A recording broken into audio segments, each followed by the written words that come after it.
2-4 for Neil Allport.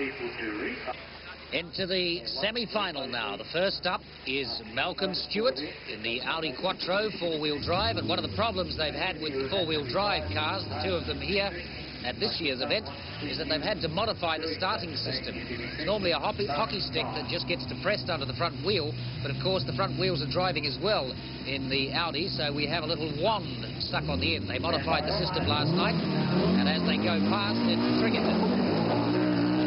They saw the start triggered, but it didn't work on that occasion. Still a few teething problems. Red light for a false start, and Malcolm Stewart will have to come back again.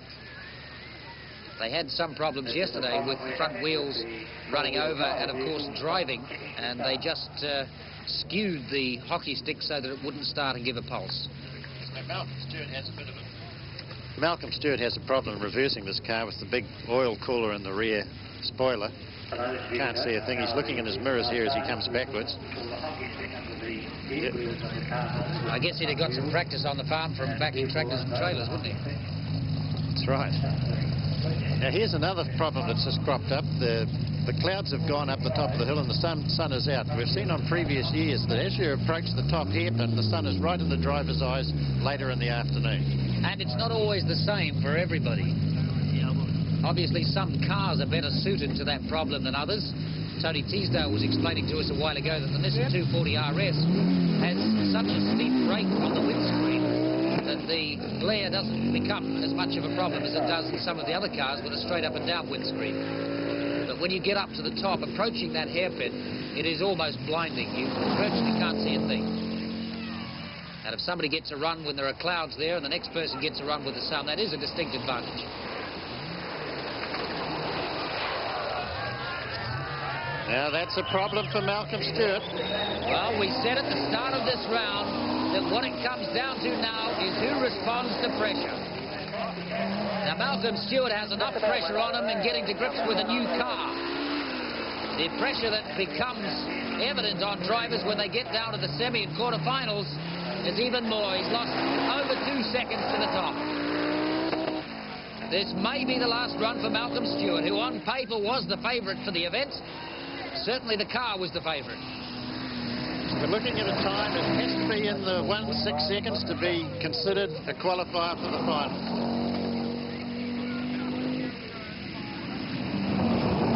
No, certainly Malcolm Stewart will be out.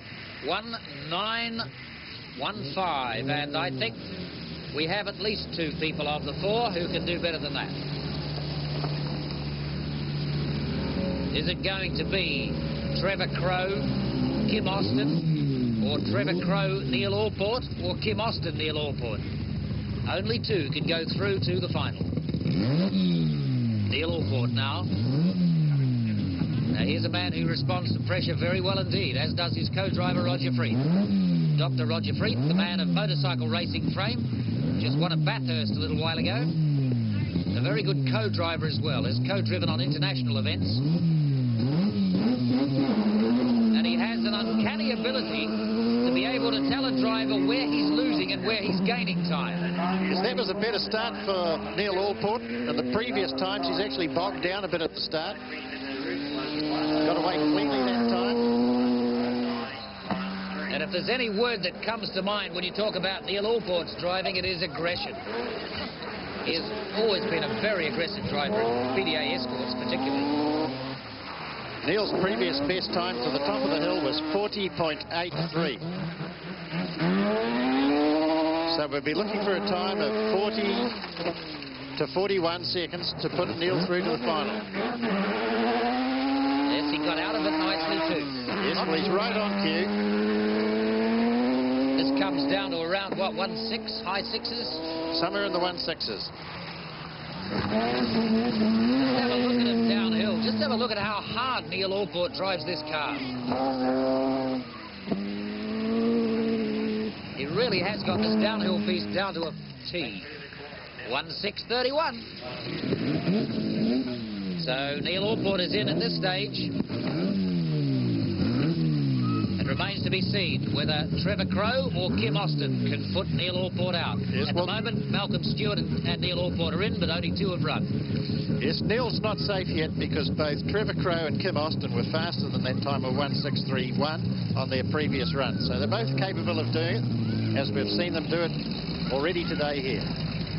Really does come down to pressure, and I can remember when this fella turned up as an unknown a couple of years ago, you were making comment about the cold blue eyes. He doesn't really fade under pressure, does he? No, he seems to love the pressure. Kim Austin from Waitakere. Kim has been here before. He knows about the problem with the sun. Cleaning his sunglasses. The Chevette with a 308 Holden in it. And automatic transmission. No problems with gear changes off the line.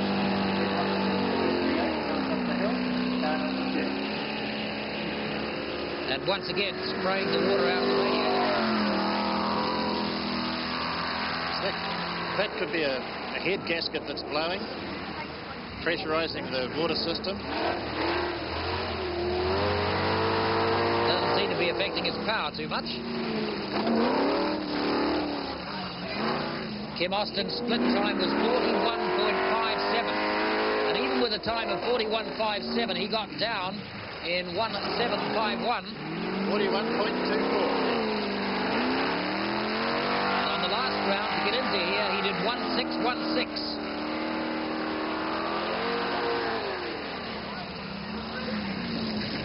.1915 is the time to beat at this stage, and he's done it. Well, the water's not spraying out underneath now, it's spraying out upwards. Kim Austin has overdone it. Yes, well, this is one of the problems of the pressure on these drivers. Good luck for Trevor Crow, because he's the last to run, and he only has to beat 1915. Malcolm Stewart made a mistake and came down at 1915. So really it's very simple for Trevor Crow. Having only to beat 19, he knows he's well capable of doing that without pushing himself or the car or taking any silly risks. He's normally a good man under pressure, and he will have sussed out exactly what he needs, because Neil Allport's done 1:6:31. He's definitely one finalist, and Trevor Crow looks like being the other if he can beat 1915, which is Malcolm Stewart's time. Well, just looking at Trevor Crow coming up here, he's certainly not taking it easily. He's driving it as hard as he can. And 40.4 to the top corner. That's the 4th fastest time of the day to the top corner. Trevor Crow very, very quick down the hill. And with a time of 40 to the top, he's well and truly inside 1:7. Well, I imagine also, Tony, that Trevor Crow will be trying to put pressure on Neil Allport by posting a really quick time this time, and then sending Neil off first up the hill next time. So a very costly mistake for Malcolm Stewart in the Audi Quattro, only posting 1915. That left Neil Allport at 1:6:31, a definite qualifier for the final. And then Trevor Crow came down and has now put all the pressure on Neil Allport with a 1:5:09. So to round 6, which of course is the final. Trevor Crow. And so to round 6, which of course is the final. That's Neil Allport lined up on the line. Trevor Crow was the fastest qualifier, and as such he gets the choice of going first or second. He has opted to let Neil Allport go up and try and beat his time, rather than go up himself and let Neil Allport beat his time.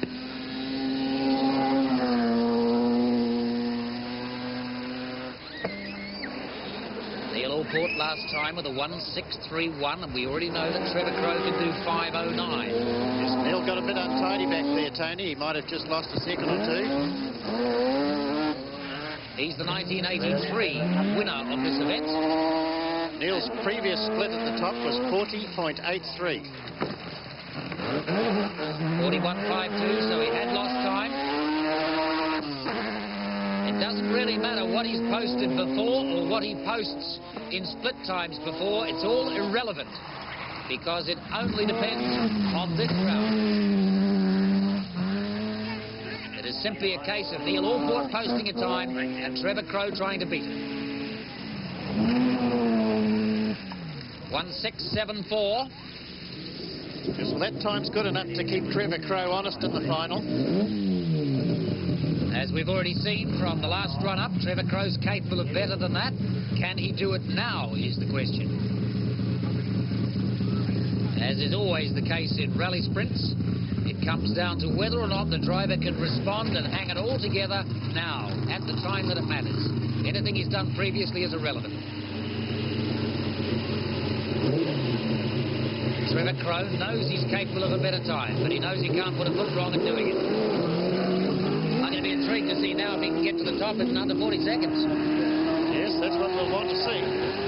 It will also be interesting to see if he can bowl over Reg Cook's course record of 1 minute 4.96. Be very surprised if that goes, but if anybody's going to do it, I think Trevor Crow will today.